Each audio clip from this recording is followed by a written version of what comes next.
Good afternoon, everybody. It's September the 11th. It's Friday, so thank furlough it's Friday, and today, thank furlough, it's a bit of a different Friday because we don't have Jackie Mack with us. In fact, for most of today, I'm going to be talking to you by myself because I've got a lot of stuff to talk about, which will be no great surprise to most of you. But what I do need to talk about to you today is some of the questions that you've been asking, which are not specifically aimed at Jackie, but we've been giving Jackie her chance to cover most things. But I'm going to be talking to you about some of those. And as you would expect, a lot of talk about anti-money laundering and your part in that and what you need to do. And a piece of great excitement. You'll be pleased to know that you're not going to have to just stare at me all day, because a little bit later on, I'm going to introduce you to one of our many new recruits, Sujay, because Sujay is our new onboarding person for people who are taking on a practice license. And he will be working with them, motivating them, help them make the right decisions right at the very beginning. And then once he's got that completely under his belt, he'll be moving forward, and he will be our liaison person with all our members in practice. So he'll be talking to you, finding out what there is that you need to do, anything else you want to do to stretch yourself even further, etc., etc. So we'll be going on. I'll be working my way through that. A couple of things have cropped up recently, and I just wanted to mention these. We are getting an increasing number of members who are picking up CPD certificates in some of the core competences that we expect from you as bookkeepers. So some of you are taking payroll courses, and some are doing self-assessment tax, that sort of thing, and coming away being offered the option not to take an exam, but actually get a CPD certificate. Dead simple. You finish your course, then you get a certificate, nicely badged with CPD on it, saying you're good enough at payroll. I'm sorry, but that doesn't cut it with ICB. We have to have a qualification for our core subject matter. So if any of you have done that, you've got a CPD certificate, that doesn't mean it's the end of the road for you. It just means that you will need to contact us and work on getting one of our exams so that you can get the qualification. There's an increasing onus upon all the professional bodies to make sure that we only certify those people who are competent at what they do. Now, this is great because obviously you've all worked really, really hard to get where you are, and the last thing you want is somebody coming along that's got a completion certificate, and that's the end of it. So it's nothing really new, but I know that some of you are picking up things off the web and various other places where you can spend a couple of hours learning something, get a CPD certificate, and think you can come through to ICB and get an exemption. So again, sorry about that. We're raising everybody's standards, and to let some people in by the back door because they've got a CPD certificate really isn't working for us, and certainly it won't work for you in the long run, but we can sort that out. Just come and talk to us. The other thing, whilst we're talking about exams, we get a few people who come through to us, try to sit our exams, and then fail. But meanwhile, they get themselves a job as a bookkeeper somewhere, and they come through and say, oh, I've got experience now, can I have an exemption?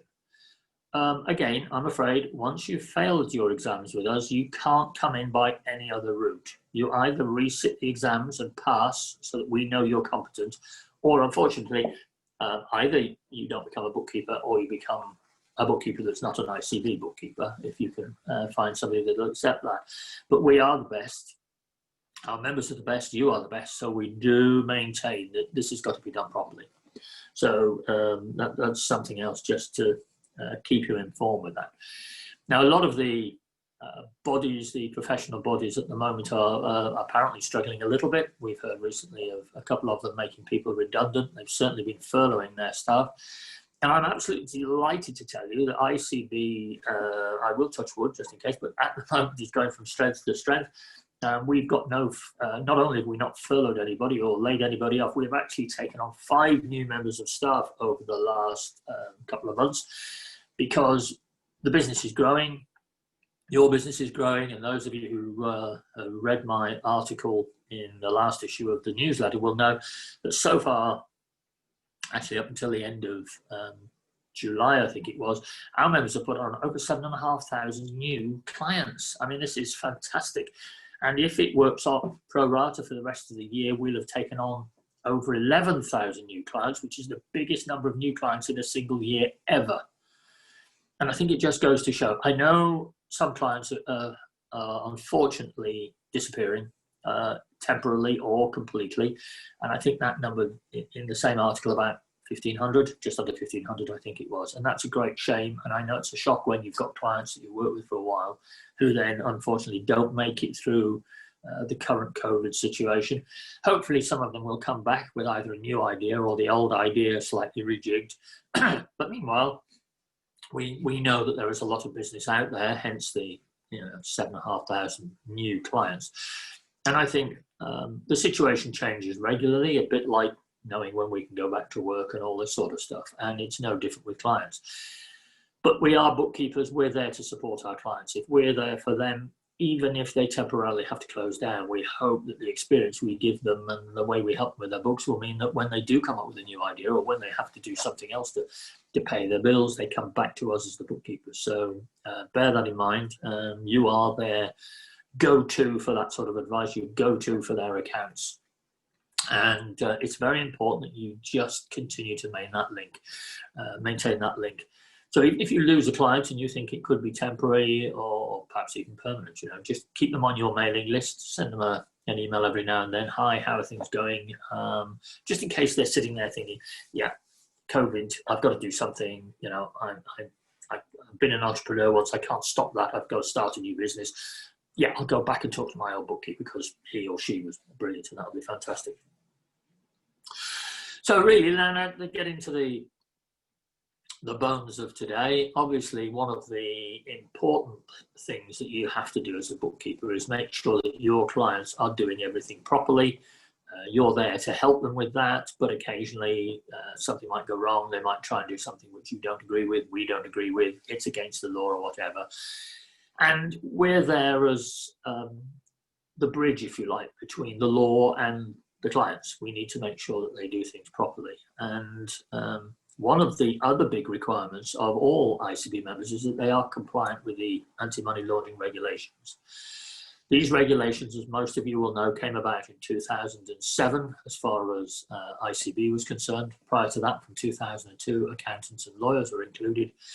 And then from 2007, bookkeepers were included, mainly because of the lobbying that ICB did, because we didn't want to be left out of that. We saw how important bookkeepers were. And we felt that this was a major way of proving our importance. And I think over the last, 13 years, I think we've done that.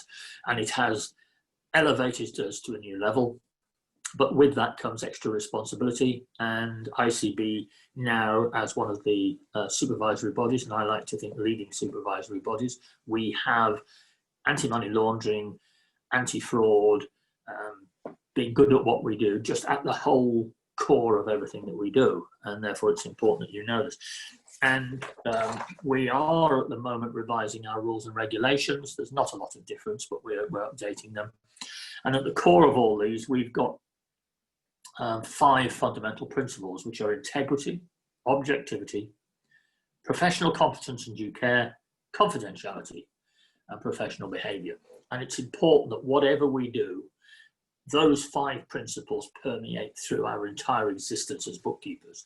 And from what we know of most of our members, that's exactly what happens. They are very legal, decent, honest, and truthful people. And they're there, they want to do the best for their clients, they want to do the best for themselves, for their families, for their partners or whoever. And that is, I've always said this, you're a brilliant bunch of people. There are some of you that are occasionally a little bit lax, and when we come out to inspect practices that we do on a regular basis now, quite often the excuse is, well, look, I'm absolutely rushed off my feet, I haven't had time to do it. And that's, I think, where one of the big problems comes in, because that just isn't an excuse, and we have to make sure that you're doing your job properly. And I've got my notes here just to make sure that I don't forget any of this. But what I'm going to do today is talk to you about some of the key areas that we're looking at when we come out to inspect you. And these things are all covered as part of the rules and regulations. They're all covered as part of our guidance to you and what to do. And you'll have heard all of this before, but we are finding that people are occasionally skimping or not quite doing it properly. Now, almost right from day one, ICB provided all its members with an AML online system. Now, I know there are a lot of questions it asks and you have to go through a lot of detail, but actually this is a product we just gave you. You can go buy one of these off the peg somewhere for $300 a month or 50, 60, 70 pound a month or whatever. But this is yours. This comes to you as part of your membership, your practice license of ICB. And I think you need to understand how big a resource that is, because working with you, it can provide you with the answers to those searching questions about, is this client okay? Where has this client come from? Am I doing my job right? And that just gives you peace of mind. We don't want you staying awake at night thinking, oh, I wonder if I did that right. The software will help you make all those decisions. It's very important that if you fill in all the boxes properly, you get the correct answers and everything else. So, but under the existing system, if somebody was inspected and was found to be non-compliant, we said, right, here is a plan of action. We're coming back to see you in a month's time, let's say, a date agreed, and you would be fined £350 plus the cost of travel for the inspector to get there. So the average fine, I think, was in the region of about £420, something like that. Now that sounds a lot, but actually, in real terms, it isn't. And when we have been discussing this with our professional body, OPBAS, who are part of FCA, as I think the Financial Conduct Authority, and managed through the FCA via Treasury, they were not sure that this was right. And we did a questionnaire amongst those people who'd been found guilty. And unfortunately, several of them said, yeah, well, I was expecting not to be found compliant, but I thought at £400, that's less than a day's training, so I'd let you come in and then I'd get it right afterwards. And unfortunately, that isn't the right attitude. It's not something we want to foster at all. So we've had to look at the fines again, and so we are bringing in a whole new fine regime. And this is in line with HMRC and other bodies. We are trying to keep all the fines at similar sort of levels. And what we do now is that if we come into your practice and you're not compliant, you will be given a headline fine. Now, you are then given a plan to put your practice in order within an agreed period. It is normally a month. We don't like to go over a month. You have a month to do this. If you comply with the plan fully, and at the end of that you are re-inspected and you are compliant, then the level of the fine will be mitigated depending on how cooperative you've been, etc., etc. So a big chunk can then be taken off that. A bit like a parking fine that's paid quickly and comes down in price. So that's the way we're looking at this. But the level of sanctions imposed, we're required to make them encourage compliance, deter non-compliance, but they must be proportionate also to the non-compliance. So if you've got a couple of things wrong, that fine will obviously be different to if you've completely ignored everything we've asked you to do and been really difficult about it. And then the action that we take and penalty will consider things like the reason for non-compliance, the seriousness of the non-compliance, how well you cooperated with ICB. And people are really difficult. I've got a cold, now the dog's got a bad foot and I can't get out, etc. Can you come back in 3 months' time? No, it has to be straight away. And in fact, if people are really difficult, we'll just turn up on the doorstep because if people are being difficult, it's normally because they're way behind in what they're doing and they're trying to catch up. Compliance history of the practice. Have we had problems with your practice before? Has something been brought to our attention now which makes it look as if you didn't learn the lessons of an earlier inspection? So the size of the practice. Obviously, we've got some people who are individuals working from home with a handful of clients. We've got others who work from a large office and they've got 40 or 50 bookkeepers. So it has to be proportionate. Not the easiest of things to judge, but I'll talk about that in a second. What benefit have you derived from non-compliance? So in other words, if you haven't complied for 10 years when you should have done, how much have you got away with? Because the first thing that will happen is we have to say, right, well, that revenue, you're not making a saving by not being registered with us or not being compliant with us. So we have to take that back so that those people who have been working alongside you and have been compliant, the money that they've paid out, they don't turn around and say, well, hold on a minute, I've paid my dues, I've been a member of good standing for all this period, where is my tick in a box for doing that? The other thing is, has your non-compliance actually exposed you to money laundering or other criminal activity? When we come along and find that you haven't been doing your money laundering, actually in the distance there, can we see that one of your clients is doing something wrong? And we do occasionally find this, and you have to make sure. And then finally, and thankfully, this is extremely rare, is there any criminality of the member themselves? So it's a difficult job that we're doing here. We are encouraging you. We are giving you the biggest carrot we possibly can to do everything right. Unfortunately, therefore, if you don't do it right, we have to now bring in penalties, because we are finding an increasing number of our members are getting a bit wayward. So when an inspector comes to see you, it can be for a number of reasons. Either you've told us something that we didn't know about, and we think, well, hold on a minute, that was a couple of years ago. You should have told us that before. What else is that we don't know? So we'll have a chat with you, talk with you, and then think, well, hold on a minute, I think we ought to come and see your practice and make sure everything's working right. It could be that we get a complaint from one of your clients, and what happened recently, actually, within the last couple of days, client rang in and said, your member has made a mess of my books. So we took the members' details, found who they were, and it turned out that actually they were a member, but they were not in practice. They didn't have a practice license as far as we were concerned. So they're not covered by professional indemnity insurance. They're not covered by our rules and regulations. They've been practicing, if you like it, within the black economy. So that's a problem. So we go and visit people like that.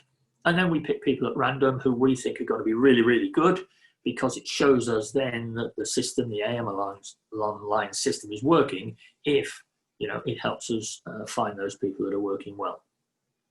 So when the inspector comes to see you, one of the first things that they will want to know is, have you actually carried out a risk assessment for your practice? Now, risk assessments, to me, I've always thought a bit silly, really, because how do you assess your own risk? But actually, since working on the anti-money laundering programs, I've realized that it's quite important, because we have to think about ourselves and our business.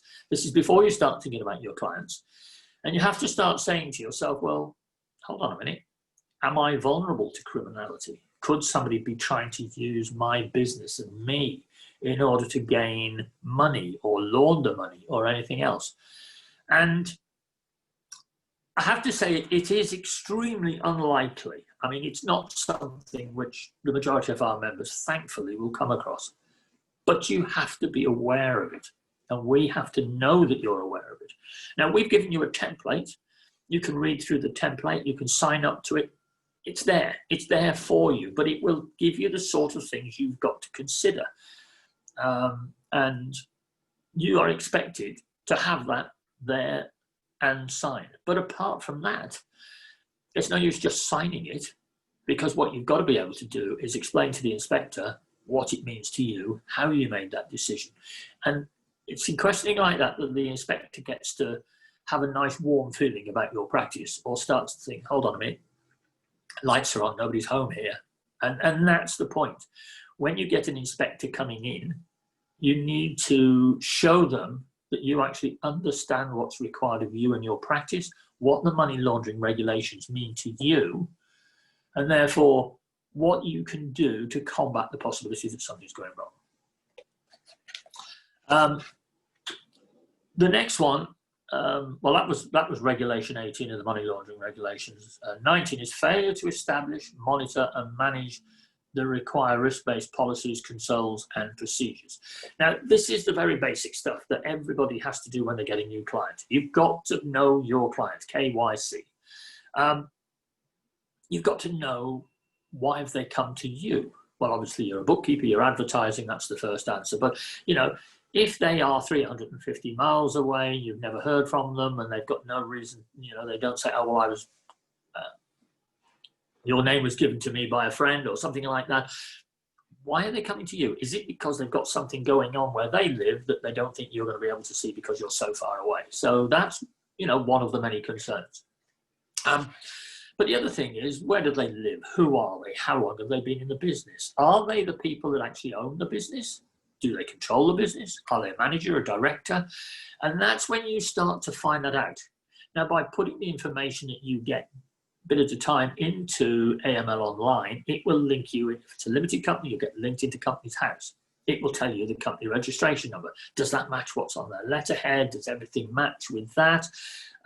From that, you can link and get details about the individual. Are they a director of 1,000 companies or just this one? Who else is listed on the directors? Oh, I didn't mention my wife. Well, okay, so you need to do due diligence on the husband and the wife, say, if it's a two-person team. So it's all that sort of stuff. You just need to understand how the business works. Where's the money coming from?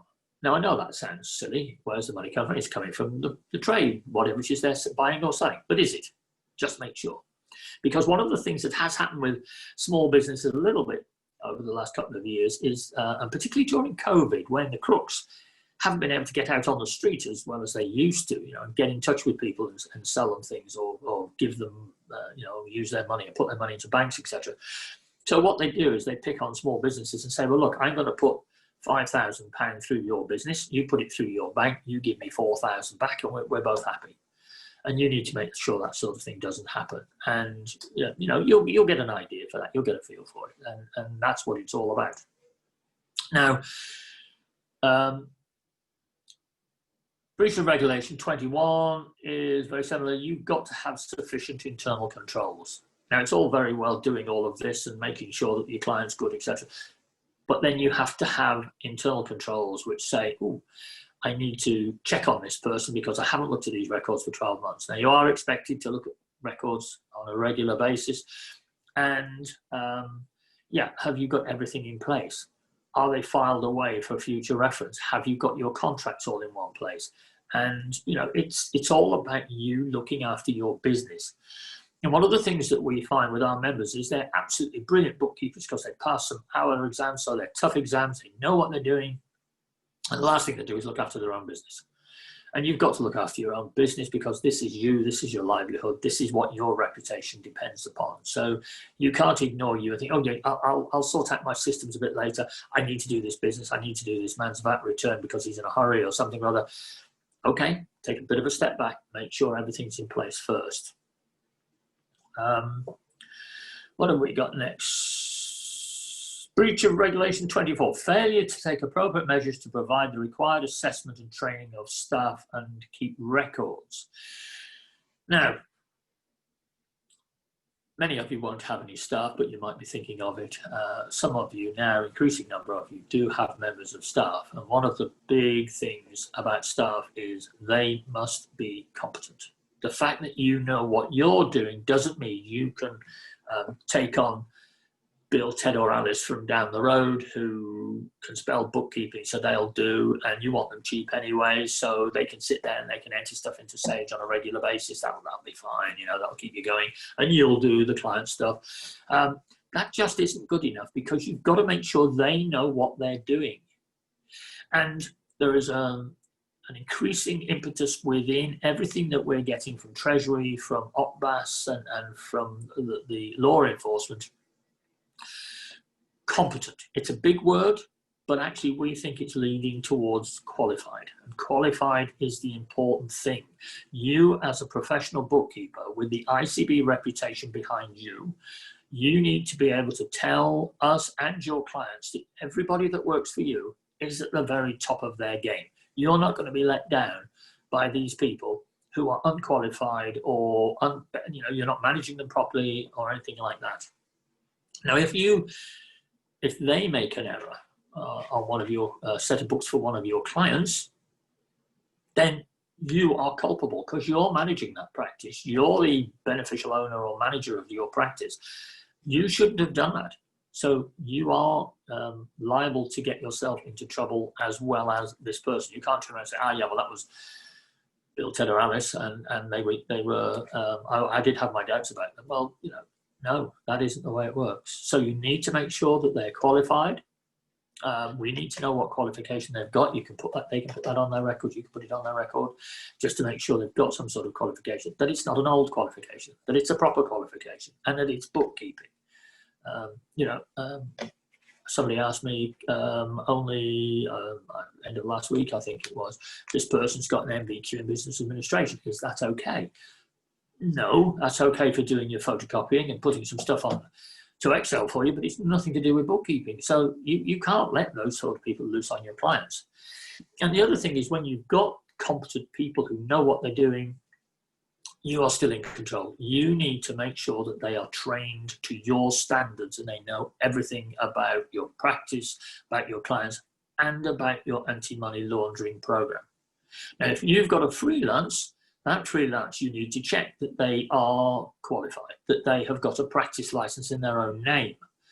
But even when they're a freelance, your authority doesn't stop there. You have to say to them, right, this is my training. I'm going to talk to you about this. This is what I do. This is how the AML works. And you make sure that they are fully up to date and they're to the standard that you are.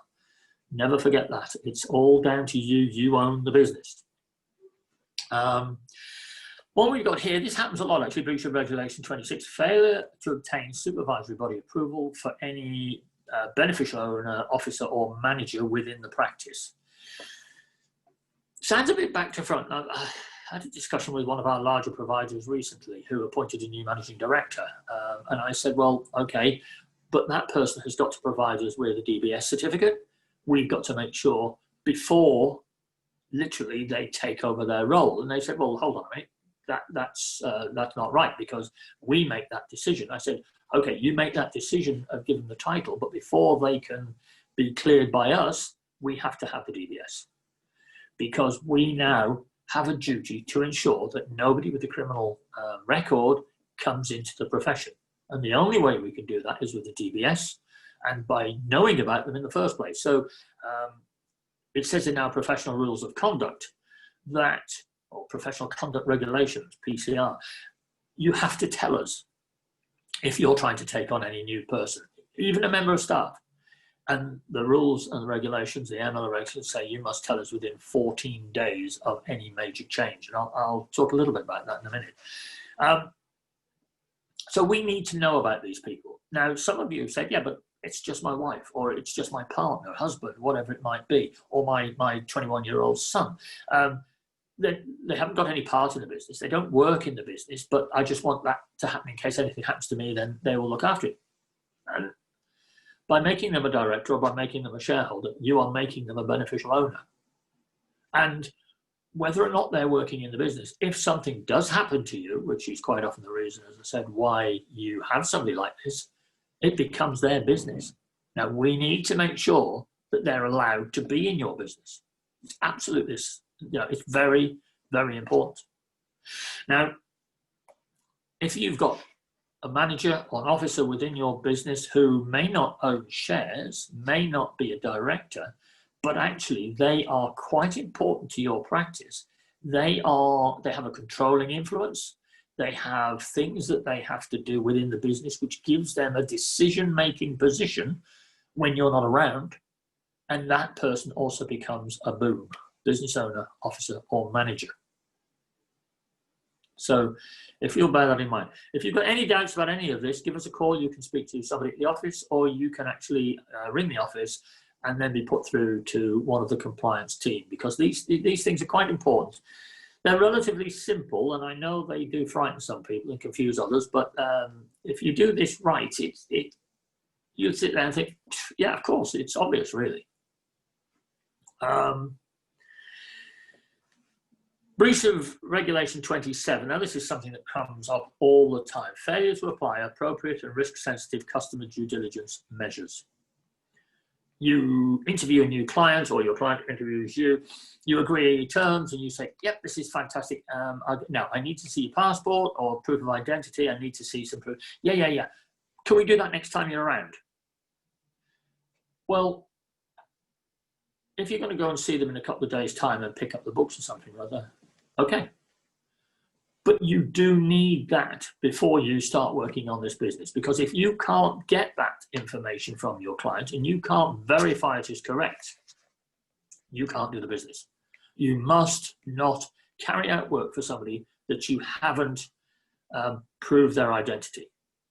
That is a very basic part of the money laundering regulations. And, you know, we've had people say, yeah, I know he's a very busy man and he keeps promising me, and I know him, I've met him. Yeah, but who have you met? Who is he really? Is he the right person? Is he who he says he is? Get the passport. And you need to get the passport for every single boom that they've got in their organisation. You know, who runs it? Who manages it? You might have a board of governors or board that are running this show, and you never see a director. All you see is the head of finance or the head of department or something or other. Well, okay, you do due diligence on that person, but you also need to know about the board. You know, are they, you know, a bunch of crooks that are running a business and they've got this nice guy at the front that keeps them all out of trouble because he talks to everybody? You need to know that. And again, I keep saying, everything that we do is to protect your back. You have to work with us on this. You know, we are really, really, really trying to help you on this. It's a genuine desire on our part that every single member is compliant. None of you get caught. None of you get into trouble. None of you make mistakes. So, everything we do, it sometimes might sound as if we're just being teachers, you know, stay after school or something like that. It really isn't like that. Please believe me when I say that. You've got to do appropriate risk-sensitive ongoing monitoring. Okay, they were great at the beginning, but at least annually, you've got to check and make sure everything is okay.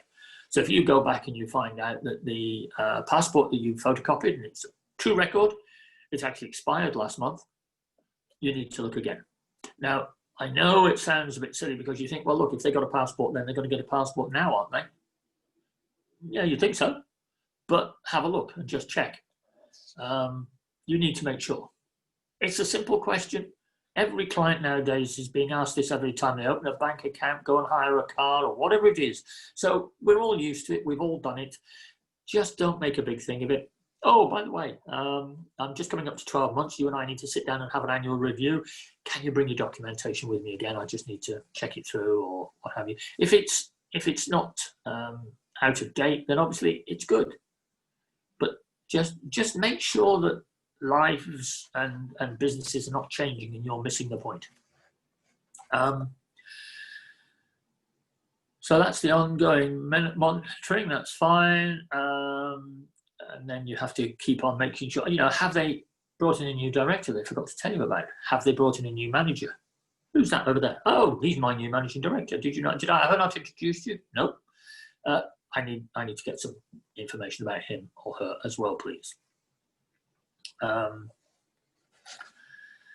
What do we got? Failure to apply enhanced customer due diligence and ongoing monitoring where required. So you have somebody that is not, you think, quite right. You need, therefore, just to step it up a little bit.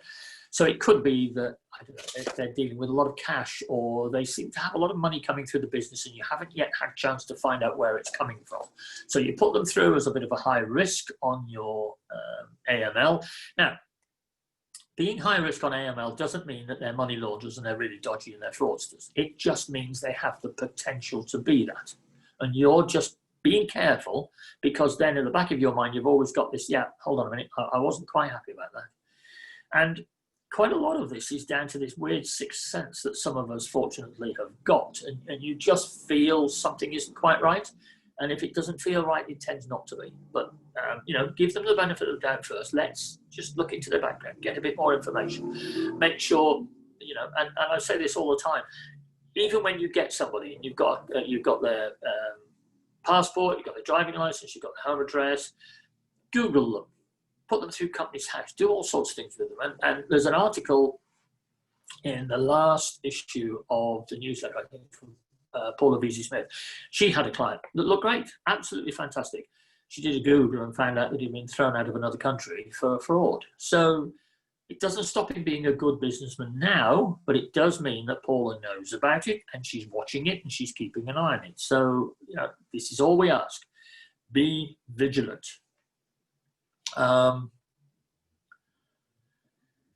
The one thing that we ask every single person on a regular basis is, do you provide trust and company services? In other words, do you help companies set up their business? Do you become their registered office?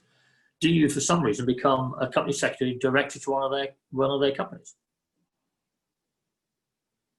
Now, there's nothing to say you shouldn't do this or that you can't do it, but we need to put you on the register, because according to the Treasury and HMRC, where we register you with, it's one of the areas where people are getting caught and they're getting asked to form companies, and they just like to keep an eye on everything and make sure it all ties up.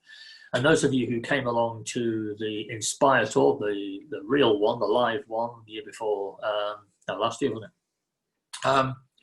Will remember, I hope, the slide in which I showed you the number of, we picked on Scotland, not for any reason other than that was the best data we had. But some people have got 8,000 to 9,000 companies listed against themselves. And one of them, a case that went to court, was a little old lady who somebody said, oh, look, can I just use your address because I don't want to use mine? And she sort of said, yeah, okay, fine. And he kept registering companies, and he gave her a tenner or 20, whatever it was, every time he registered a company. So this poor lady one day was raided by the police because she got 20,000 addresses against her, I think it was council flat. But it just gives you an idea it can happen. And in fact, we've had a problem with one or two of our members recently where they've got quite a significant number of registered businesses, and it turns out, oh, well, I'm just the go-between for the client. Well, why does he need that many businesses? Are they trading? Are they not trading? Is he using those businesses somewhere as if they're trading but telling you they're dormant? And again, you have to be careful that you get that right. Breach of Regulation 40, you need to keep the proper records. You know, you can keep electronic copies, you can take photographs, you can do whatever, or if not, if you want to keep hard copy, you do that, but you've got to keep those records, and you keep them for between 5 and 6 years, depending on what sort of records they are. And if you refer to the website, it'll tell you the difference. So tax is sort of 5 years, money laundering 5.5, 6 years. The best thing to do is hang on to them for 6 years. Then after that, you need to destroy them and get rid of them. Don't do it just before. Wait until that period's gone, and then you can clear that off. And when we first started the inspections, we had three levels. We had compliant, partially compliant, and non-compliant. But in fact, now we only have two, which is compliant or non-compliant. Because partially compliant was a bit of a misnomer. Well, what exactly is partially compliant? Okay, so half my clients aren't quite right, or something or other. No, you've got to have it all right. And you know, we're now chasing people up to make sure this happens, to make sure they get it right. Now, the level of fines will vary. So, for example, if you're not putting your clients onto AML Online, it's very important that you do that, because that's how we know that you've taken this seriously, that you looked at the due diligence, you've got the records for your client, and that you and AML Online between you have worked out the level of threat that they are of being in some way involved with money laundering. So that's all got to be there. So if you've got 100 clients and you just haven't quite got around to doing 50, then obviously you'll pay 50 times the fine because it will be per member. If you haven't sent us, boom, there'll be an immediate fine. You know, I'm just looking here. Immediate fine is, well, it can be £1,000 because you've broken the law. Now, by us fining you and getting it right, then actually, I know it's £1,000, but that is helping you out, because otherwise, you know, it's a criminal act not to do this. So you've got to be careful. If you've not looked at your due diligence for 2 years, lots can have happened during that time. So we need to make sure that you are fully focused and know what you're looking for. And therefore, there is a fine on that, but that is based on the number of members. One of the biggest problems that we have I have to say is that you don't keep us informed of what's going on in your business. You are required through the professional conduct regulations, PCR, and the AML regulations to keep us informed. You have 14 days to tell us of anything that's happened. So you've changed your name, you've changed your business. So sometimes you've got married and you forgot to tell us your name has changed. We need that sort of thing. You've changed the name of your business. You've changed the type of business. And this happens all the time. People say, oh, did I mention I'm now a limited company? No, you didn't.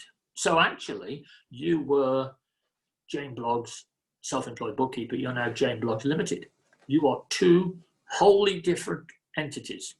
So you're a self-employed person. We've got you registered as self-employed. We certify you as a self-employed person. You now become a limited company. You have to have a completely different certification because it is a completely, although you're part of it, that company has got a life of its own. Has a registered number. We need to know that. You take on half a dozen members of staff. We should know about that, or even one member of staff. We've got to know every time you do something like that because we're responsible for you. We get into trouble if somebody finds out something that we don't know about. So you get a HMRC inspection with one of your clients or something, and they get talking to you, and you don't sound like the person that we've got on our database. So all of this needs to be given to us in advance. I had somebody recently, not to me, but to one of our team saying, I've changed my company, but it's all right. Can you just switch the certificate across? Well, what exactly have you done to have you changed the name? Yes, I've changed the name. So we looked up the name. We said, well, hold on a minute. You've actually had a limited company. You've now closed that and you've formed another limited company. Oh, yes, but it's still me. No, because we give the certificate to the company and you are part of that company, but it is the company name that's on your certificate. You have to be up to date. Because if somebody comes along and says, are you looking after Jane Bloggs Limited? We said, never heard of it. And we're trying to avoid problems. And the other thing is that on a daily basis now, we're receiving requests for information from HMRC. Is this person a member of good standing? Because they've applied for to register as a tax agent. That is going to get more and more important as we go through. HMRC will be checking on membership status. Now, a member of good standing is somebody that has paid their subscriptions, they're up to date, there is no disciplinary action being taken against them at the moment. That is a member of good standing. A member not of good standing is a member who's overdue with their fees, because if the fees are overdue, you're not covered. Or it's somebody that is in the process of going through a disciplinary hearing. And that sort of thing makes a big difference. So we need to make sure you're there. I've got one or two questions there, but what I want to do really now, because I'm sure he's sitting there waiting, is I want to introduce you to one of our new recruits. As I said, we brought in 5 new recruits, and one of those is Sujay. Hello, Sujay. Hi. Hello, everybody. Please say hello to Sujay. Sujay has got a huge history behind him in looking after bookkeepers. He's worked for a franchise organisation where he onboarded bookkeepers and even taught them bookkeeping because he's a qualified man himself, so that's good. But Sujay, you're already, I know you're new to us, but you've already got your feet under the table. You've already been talking to members and you're going to help them when they get their practice license and those rabbits in the headlight looks we get from them. You're there to calm their nerves and make sure they get on the right path. Is that right? It is, yeah. And hopefully I'll do a good job and help them start their businesses and just help them with any questions that they have. And honestly, it's not even just for the new members that come on. I'm more than happy to still help the current members that we've got, just to see if they've got any questions or if they just want to have a little hour chat with myself and just any teething problems that they currently have. Even just do like a little health check on their business with them. I'm more than happy to do that. So it's not just for new members. It is for all members, if I can try and help them, yeah. Yeah, I mean, we're obviously getting rather a lot of new practicing members at the moment because things are going wild out there. There's a lot of business, so you're going to have a lot of your time cut out there. But yes, the idea is that we work our way through the entire membership eventually. They'll all know you. They'll all have had a chat with you. And then also from that, you'll be identifying training needs. When you can give individual training help, but of course, what we've said to you is if you find out that a lot of people all want the same thing, this means that we make that part of our new program, and that's something we're working on as well. I am, yeah. So I've worked quite closely with Steve, our IML director, who said, right, this is where we need to focus more on what members are doing and what they need help with. So we've been working together, and that's where I've come up with my onboarding plan, which I'll take through new members, and hopefully they'll have all the tools that they need to get going. And then I'll have another check-in with them a few months on to just make sure that they're doing it, and so they are using AML online and making sure that they are identifying and verifying all of their customers, because it's really important in this day and age to get the AML right. Yeah, and it's a bit of a mean question. I hope I don't shoot myself in the foot here, but you've dealt with lots of organisations. How do we square up? Really, really well. Like, I've been really impressed with how ICB handles everything, even just from like the simple calls that come in to how we handle members' AML queries. And no, it's been fantastic. Like, I've only been here a month and a few days, and no, it's an absolutely amazing organization, and I'm really, really happy to be a part of it. So no, really impressed. Great, we'll hang on to you then for a while. Honestly, I'm very happy for you to have said if you think we're missing anything anywhere.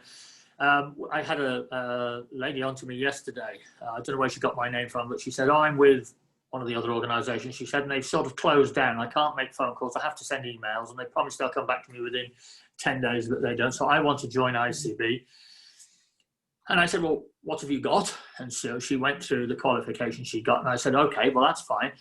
It's nothing I can do for you immediately, because actually you haven't covered part of our syllabus. So we can get you the exams. Oh, she said, I don't want to sit exams. I've been a bookkeeper for 25 years. I said, well, I absolutely respect that, but I don't know who you are, basically. I'm sorry to say that. And I think, you know, what we say is all of our members have jumped through exactly the same hoops. So I can't let you in by the back door because you've been a bookkeeper for 25 years.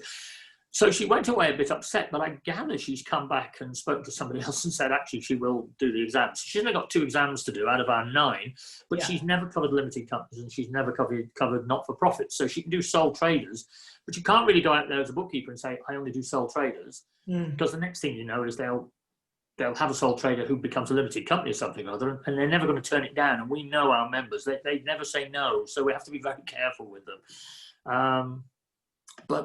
Yeah, so that's great. I mean, how many people do you think you can realistically talk to in a week?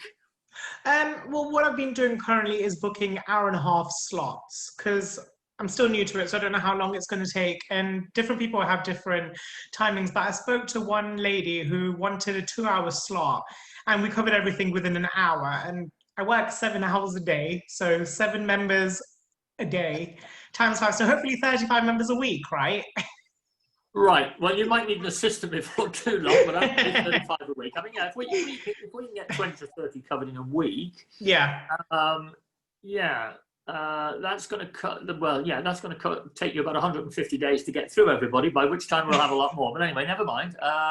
But yeah, I think it's a good thing to aim for. And as I say, you might be able to do some group shots and everything else. Just to take a few questions, I've got Gillian here. Sorry, I missed the first few minutes. I have ICB practice license, and when I inquired about taking a couple of level 4 modules, one of the main training providers said I could complete them as CPD, and that you would not require me to take the exams. Is that okay? Have I misunderstood? Yeah, I'm sorry, I did mention this earlier, Gillian.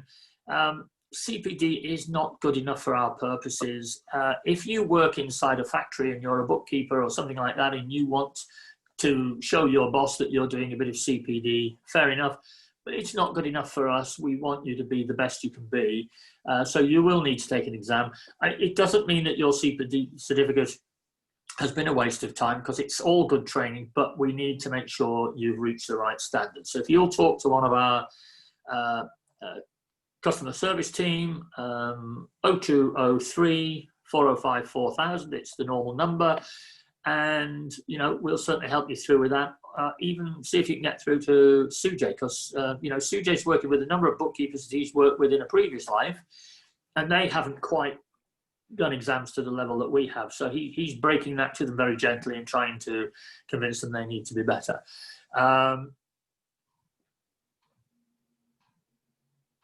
Margaret Crawford, why will ICB not show AAT on our staff details page? I don't know, Margaret. To be honest with you, we show ICAW, ACCA. I'm not sure. I think it might be that we have to put that on because we need to check that it's the right qualification level. I'm floundering there a little bit. I'm sorry, Margaret. I will try and find out for you. Yeah, I'll find out. I'll try and come back to you on that. Well, I will definitely come back to you on that. But I think it's just that we have to put them on manually at the moment. I don't know. If they're an ICB member, you see, we've already got their information on the database, so it merely draws that out of their own personal record. So that's how we get that one done. And this is a different one. I've just been talking to an organisation that's got 54 bookkeepers, and we're just going through a list of qualifications with them. They've got all sorts, everything from sitting guilds to AAT, ICAW, ACCA. And it's quite a nightmare, but we're doing it. So I think it might just be that it has to be done manually. I know some of my clients are not reviewing their passport due to COVID. What can we do then? Not renewing their passports due to COVID. Okay, Linda, I think we need to be pragmatic about this. We need to take a view. If you think that that's the actual reason, I wasn't aware that there was a slowdown anymore. I thought that it all sorted. It was all sorted.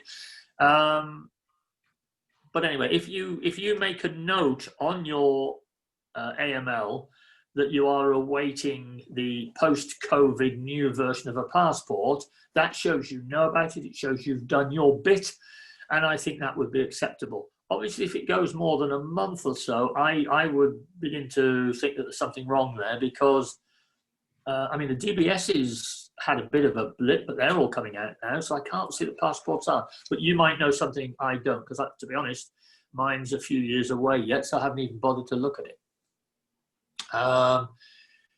Claire Kinsey, I tend to get ID initially, passport, driving license, etc., and also undertaking electronic search, i.e. verify. At annual review, I renew the verify search. Do I still need to get a further copy of passport if it expires? Or will the new verify service suffice? In my previous banking career, we tended to rely on electronic searches, so I'm hoping that's okay. It's risky. We like you to have seen it. We are coming up with a new system very shortly that we'll roll out to you all, and I'll talk to you about that. Yeah, it's your choice. If you tell us that you've got something from Verify and you can prove that Verify have researched it and that you've got a notification of that, then obviously we would stick with that. But there are a lot of electronic verifications coming out at the moment. I mean, most of the software companies, you know, I think Iris are trying one, Sage are trying one. Certainly Taxfire and people like that are saying, oh, well, we'll do all these checks for you. They're not anti-money laundering checks. It's part of it, but it doesn't. People say that we ask rather a lot of questions at the front end of everything that we do. That's because those questions have to be answered for you to have done your job properly. So if you've got something, you know, one of the practice management schemes or something like that that takes half a dozen of those questions, and then that doesn't appear on your AML online, it doesn't help us, and we can't accept that. So you need to be careful on that. What about you, Sue? Have you come across this before where people have got outdated stuff? Well, what we always recommended was always take a picture of their passport or driving license, regardless if you're doing online checks as well. Just so you're always covered. So I think that's the right practice. Just get even say a birth certificate if they don't have a driving license or a passport, because everyone will have a birth certificate, right? Yeah. Should. So yeah. Yeah, I mean, we've got some people now coming through on the Facebook page. So please, can you tell me what happens to AML records when a bookkeeper finishes with a client? Are the records archived or deleted? They are archived. And that's in case you need to refer back to them, but also because they might be called upon for court action or HMRC, and we keep them for the minimum requirement, which, as I say, is between 5 and 6 years, depending on what it is. And then, yes, they are automatically deleted straight after that. So we keep them for roughly the same time you should be doing them as well. Now, sometimes people lose clients because the clients stopped the business, or they've moved on to somebody else, or up to an accountant, or whatever it might be. Sometimes because they think they're getting a bit too close to knowing the truth, so they suddenly disappear. And we've had experiences, therefore, where HMRC have come along and said, great, what information do you have available? And both we and the member have been able to give them quite a lot of information. So that's always worked well. Let me see, where are we here now? Right, it would be really useful if there was any other information box on the AML online records. I wanted to record significant things like a client has died, or a client has a learning disability and has support workers who are a first point of contact because the client doesn't have the capacity. There is nowhere to record these things at the present. Right, I was under the impression there is a box there for any other information. And I think it comes when the due diligence is put through and it gives you the risk assessment. You get the chance to disagree with the risk. You could perhaps put it there. It is something that I'll bring up. AML Online is being constantly reviewed, updated. And in fact, we had a call this morning about a brand new section which is coming into AML Online to help you. And we're also looking at you being able to upload contracts and various other things. So I will mention that. And if I've forgotten, I'm sure Sujay will remind me. Elaine Botfield says, they probably think don't need if not going abroad. What if they have no passport or driving license, as don't drive and never been abroad? They can actually get their identity verified directly through the government. They go to the post office and they can fill out a form, and it takes a little while, but they can do that. Yeah, everybody has to have an identity. And if they haven't already got one, you need to find one for them. So I know it's possible. I know you can do it. So that's the way to go for that. Again, any difficulty, speak to one of our team and they'll tell you how to do that. But I think it costs them about £5 or £6 or something or other. They take a photograph, then the post office then send that away, and then it comes back and tells you that, yeah, that person is the real person, etc. C. Saunders, I'm sorry, I don't know what C stands for, but I have a client who has said they're not going to renew their passport until the COVID situation means they can travel freely again. Can I use driving license instead? Yep. If it's got a photograph on there and it gives you a chance to make sure that the passport and the driving license tie up, yeah, absolutely.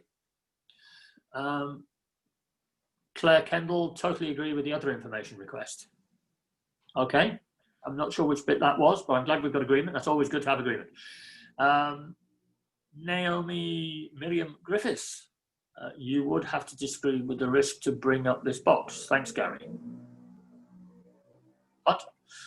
You would have to disagree with the risk to bring up this box. Thanks. Oh, I see what you mean. Right, sorry, I'm with you now. You mean the box at the end? Yes. No, I was thinking of a stopgap. I will sort that out, and in ITV next week I'll have an answer. It's certainly something that is necessary. I had a feeling there was a way of doing it. I need to check on that. Ian Webster, excuse my language, but bugger, I thought it was at 3 p.m. Sorry, Ian, no, we've moved it at the moment because we were told that everybody wanted it brought forward because of picking up children from school. Having said that, Lucy Brown has said that she's got 2 children, one either side of this, so she has to look at it, retrospectively. So, hi, Lucy at 7 or 6 or 8 or whatever time you're listening to this. I hope we didn't miss too much.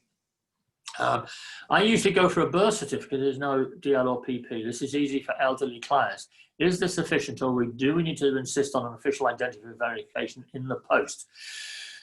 Well, I think we've got to be realistic here. If you've got an elderly person and you're doing some books for them or something other, and they can't get to a post office, I mean, let's go to the worst possible scenario, then it might be impossible. Take a photograph of the person, pin it to their birth certificate, and just, you know, do the best you can. But I mean, it depends. You shouldn't really settle for that if there's any possible way of doing it differently. And you know, I have given some very strange stories that I picked up over the years, and one of them was a lady who set up in business, and then when we started talking about booms and business beneficial owners, she admitted that her husband actually owned 50% of the business. So we said, well, that's all right, fine. She said, oh, do I have to do due diligence because I know him? I said, well, okay, yeah, you know, you need to do your due diligence just as per normal, you know.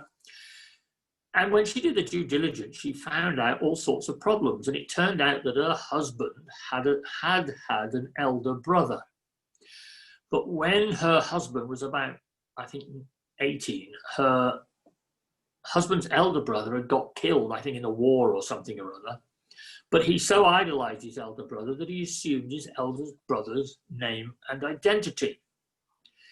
Now, she didn't know about this. He hadn't told anybody. His parents presumably were nowhere near or something like this. And he carried on and assumed this person's identity. Now, one of the problems was he'd been on a pension for 3 years and he wasn't even old enough to be drawing a pension. So there are certain things which slip through the loop. Thankfully, that is most unusual. I mean, I always have problems myself because I was born, my surname was Woolham. And my mother and father remarried when I was 9. And my real father said, I don't want you to adopt him. So that wasn't allowed. And he didn't want me to have my name changed by deed poll. So technically, I'm known as Garry Carter. I'm actually Gary Woolham still, somewhere in the deepest, darkest confines of Somerset House or something like that. And funnily enough, I've had a few problems with when I'm setting up a pension scheme because I don't exist. So yeah, things can happen. Mine is obviously because of my parents' choice to separate and then to remarry. It's nothing to do with the fact that I have a criminal history, thankfully. But we don't know these things until we check.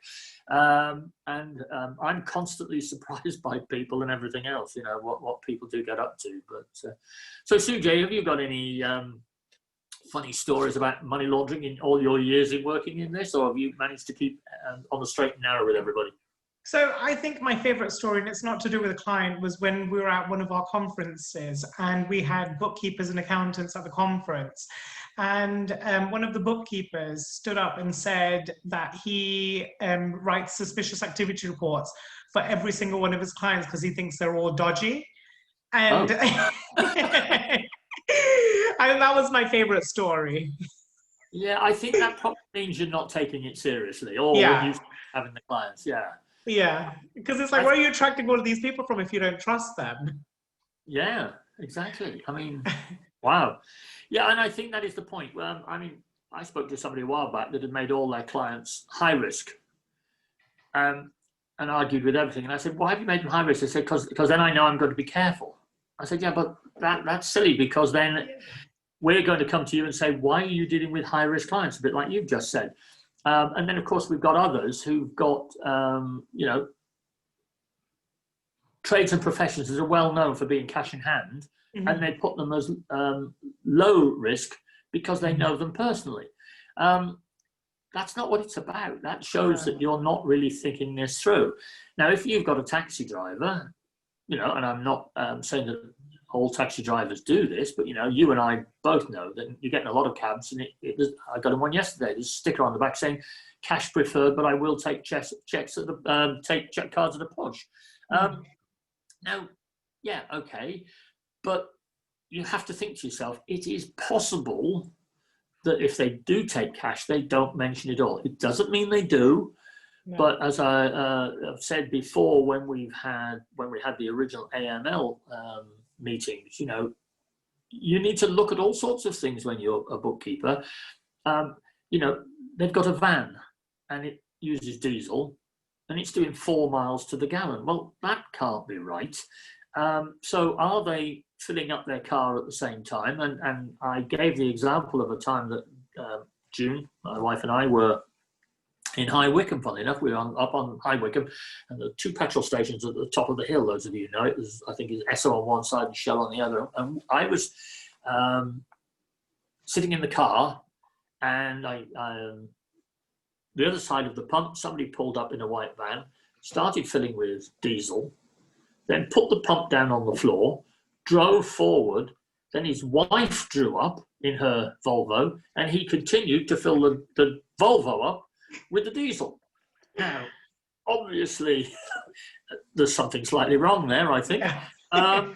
And it's things like that. And you can't, you know, so many times I've said this, you can't be Hercule Poirot or Miss Marple, but you've got to look for the blindingly obvious. And you know, I mentioned the 4 miles to gallon because that came up in one of the technical inquiries with one of our members. How do I find out how many miles to the gallon a transit van does? Because I've got a client that claims he's getting 4 miles to the gallon. It doesn't feel right. No, dead right. Unless he's carrying 3.5 ton van or something. You know, or it needs a damn good service. I don't think you can take that as being anywhere near right. No. So you pick up things like that, you talk to your client, you get him to put it right. If he doesn't put it right, then that's when you think of putting in a suspicious activity report or going to Inland Revenue, God, show my age, HMRC, and talking about it with them or something or other. But yeah, you know, you're the guardians of what is right. And 99% of all clients are absolutely squeaky clean. You've just got to make sure that if you get one of the 1%, that you act properly and appropriately with any of those problems.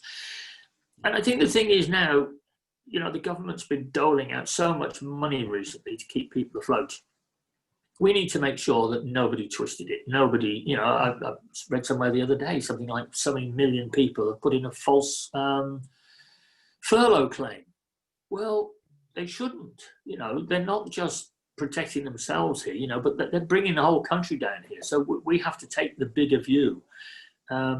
If ever you've got problems like this, come and talk to the Institute. We're very happy to sit with you. Well, not literally, obviously, but we'll listen to you, help you out. Sometimes it could be that you've overreacted, that you've missed the obvious as well and think, you know, yeah, okay, I see where you're coming from. It's not really that bad. But quite often we say, yeah, that's exactly what you think it is. It doesn't feel right to us either. And we give you a list of actions that you can take. The main thing is you look after you. You know, every time you look after your AML regulations, you do this right. I always call it the get you out of jail card, you know, the old Monopoly card. Because if HMRC descends upon your client one day and they come to you and say, well, what about this? And you then say, well, I've done this and I've done that and I've just reported that and et cetera, et cetera. And you're in the clear. And you suddenly become a witness, not part of the criminality. Okay, well, I think we probably done it. Let me just check. I lost count as to how many we've got here. Where are we?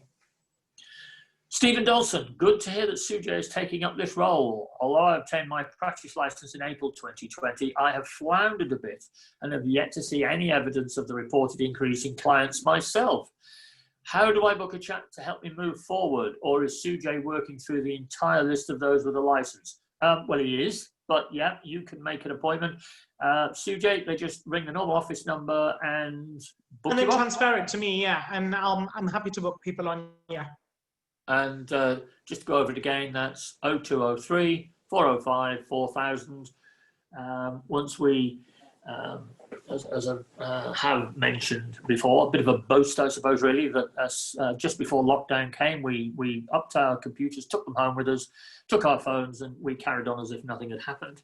In fact, we've just bought the entire staff new laptops so that we don't need a phone anymore. It'll come through the computer so that they don't have to have this unwieldy phone in their hand and all the rest of it. So I'm hoping that'll be even better. David Kavanagh, I have a copy of my client's passport or driving license on file, but the document is too expired. Do I need to obtain another copy? Yes. Their identity hasn't changed, so I've always taken the view that I don't need to, as I still know them. But others I know always request a new copy. Yes, I think going back to 2017, it was probably 2007, sorry, it was probably okay. And I think our original instruction was, you know, they don't change, so just hang on to it. We've now been told that there are a lot of false passports about. So, you know, make sure that you get an up-to-date version. So I'm sure your clients will be used to this. And you know, it's part of life now. So, you know, if anybody's a bit dodgy about this, don't forget, you need to consider if that's a problem as well. Lisa Phipps, sorry, I've renamed you. I have to dash now, but thanks, very, very useful. Right, dash away. Don't let us keep you from kids or clients or family, whichever it might be. And Claire Kendall, would you obtain a new ID for self-assessment clients as it expires, or wait until their next SAT is due? Get it now, I would, but that's a personal thing. You don't technically need it until then. But if you're doing a SAT on a regular basis, and you do it under contract, don't forget they are your client even during the middle of the year when you're not doing the SAT. So get it so that by the time you come to do their SAT, because I know that clients do tend to be a little bit overdue with their stuff, you haven't got to say, well, I can't finish it on time because I haven't got your latest ID. So I would do it that way. So I think we're going to call it a close there. It's 11 minutes past 3. And Sujay, it's great to have you with us. I know the members are absolutely dying to get to work with you. And you know, it's a new boost to what ICB does for the members in practice. Mm-hmm. And you'll also have a team working with you, making sure that the applications go through quicker. I mean, we are saying now all practice license applications got to be done in 5 days. So, you know, that sort of guides everybody, and you'll be looking at that, I know. And we're also looking at members who don't go into practice. We're going to be doing something for them as well. So I don't want you to think that if you're not going into practice, we are not the membership body for you, because we are. If you're anything to do with bookkeeping and you want to be the best that you can possibly be, we are absolutely the right organisation for you, and we hope to keep you for many years. So goodbye, everybody. Next week, we've got all sorts of things happening, and you will be posted in due course. And have a fantastic, what is going to be a very warm weekend, apparently. And we'll see you next week. Thank you very much, everybody. Thank you. Thanks, Garry.